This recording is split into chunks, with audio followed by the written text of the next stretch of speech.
The World Cup just keeps getting better for you, isn't it? Like another 100 for you today. Keeps getting better for us. Another 2 points, which is fantastic.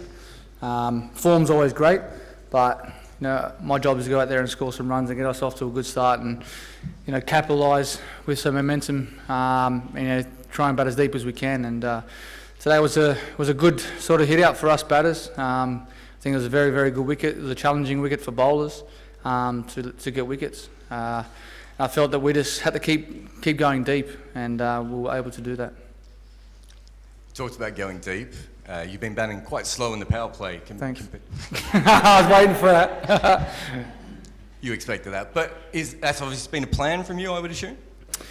I don't mean to go out there and bat slow. I've tried to get a calculation of how many fielders I've hit in the first 10. It gets a bit frustrating because you sort of middle one and it goes sort of, full pace to the fielder and you can't even get off strike. So that's been a bit annoying, but I've just hung in there. I got frustrated against India. I even got frustrated against Afghanistan. And then today, Finchy kept on telling me just to hang in there and bat deep and bat time. And, that was in like the 8th or 9th over. Because it's generally not my game to just stick there, and I usually try and, go after it a little bit, come down the wicket or something. But it must be a bit more maturity, I think. Dave, I think I heard you say on the telecast between innings that you were trying to make up for the last year. Is that something that's been on your mind, mate, that I guess there is a bit to make up for? Oh, it hasn't been on my mind. It's just more runs that you can miss out on, So for me, it's about going out there and, putting my best foot forward for the team and trying to score as many runs as I can. And it was more of a, play on words to make up for all the runs that I missed out on, and for the team. So, yeah. David, you were once known as the Bull and I think also the Reverend. Do you have a nickname at the moment? And have you had to sort of change your approach on the field? Yeah, the guys call me Humble. It's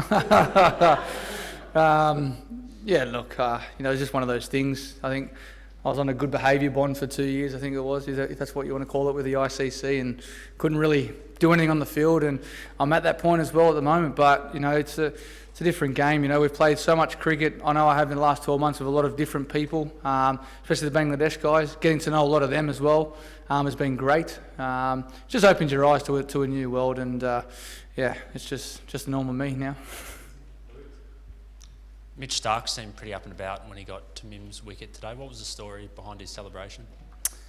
Not sure. I know they have a few battles here and there, but I'm not too sure. It might be something to do with the test matches back in, I don't know, when was that? A couple of years back. But I'm not 100% sure. I know, Stark is a fiery competitor, and he's, he always gets into battles with certain players, and there must be something there with them too. I'm not too sure.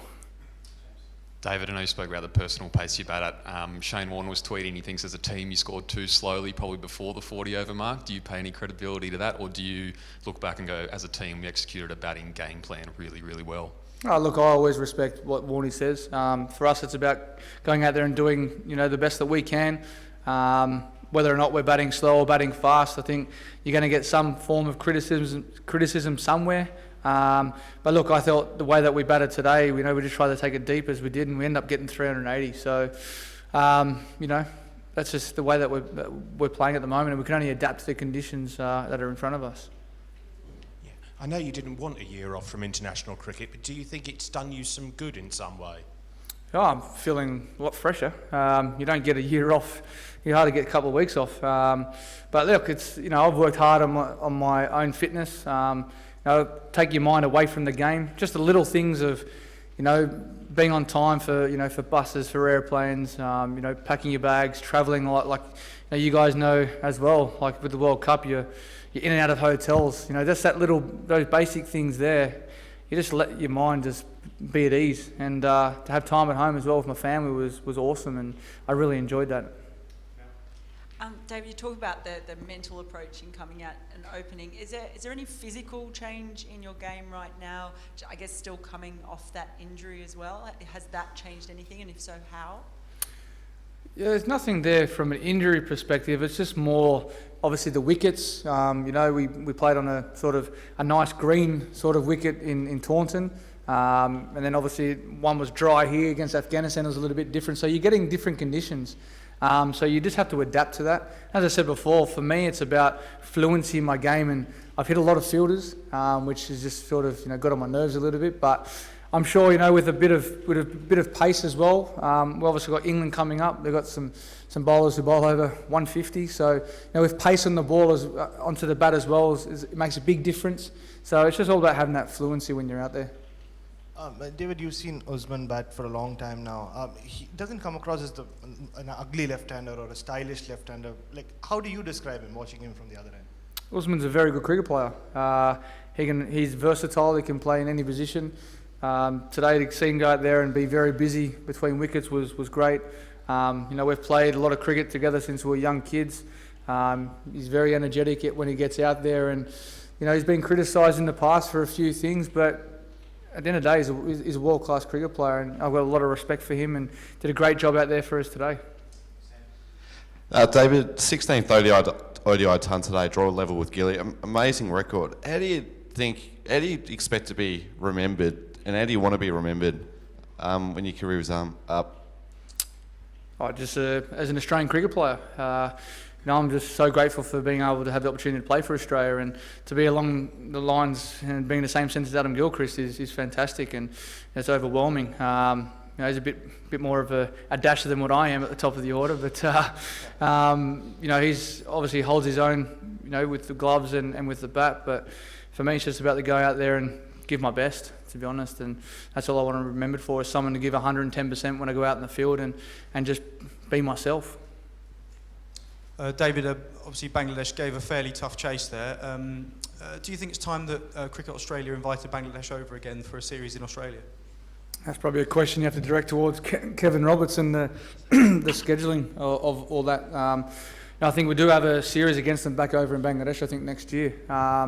But at the end of the day, it's what we can only fit in the calendar and the schedule. There's a lot of cricket that goes on with IPL and other formats, So for me, it's about concentrating on cricket, and the administrators work all that out for us. David, you just said that two more points for the team, and you almost booked your spot in the final four.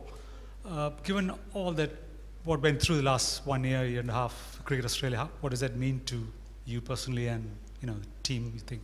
Yeah, look, it means a lot to us, but it means a lot to our country. There was obviously a dark year there for Australian cricket, and we just got to keep winning for our country, doing the best we can, put our best foot forward. We just can't be complacent and comfortable. We've got to keep moving forward, playing our best cricket, and that starts again come training in a couple of days' time. You expressed a bit of disappointment after the Pakistan innings in getting 100, but then getting out quite quickly after. How good did it feel today getting to 160? Yeah, I was always in the back of my mind. I wasn't striking at 100. I think I faced 120 balls before I got into, I think, 110, I think it was. And always in the back of your mind, you look at the scoreboard and you got 14, 15 overs to go. So you just got to treat each ball as it comes, as I did, and from there try and accelerate a little bit and sort of bat smart, take those risks, but to the right areas. There was a big breeze coming towards the grandstand this side, so we had to try and work out who we're going to target. We knew with their bowlers as well, with Rubel and Mustafiz, we had to really try and make the most of, before that was getting out of the power play. The last 4 overs we sort of targeted before we got into the last power play. So, yeah, it's just about trying to execute as much as you can. Dave, what do these centuries on these wickets do for your Ashes confidence? And when you switch off in cricket, what's it like with a baby very close to arriving? How much does that impact your life? They're not going to be like that for the Ashes. I can guarantee you that. If it does, it could be a long 5 days. And look, obviously with a bubble on the way in a couple of weeks, it's exciting for myself and my family. But my main focus is making sure that my wife is fine and she's comfortable, and obviously the team's perspective as well. So won't let that distract me from my goal, and that's to come out here and keep scoring as many runs as I can.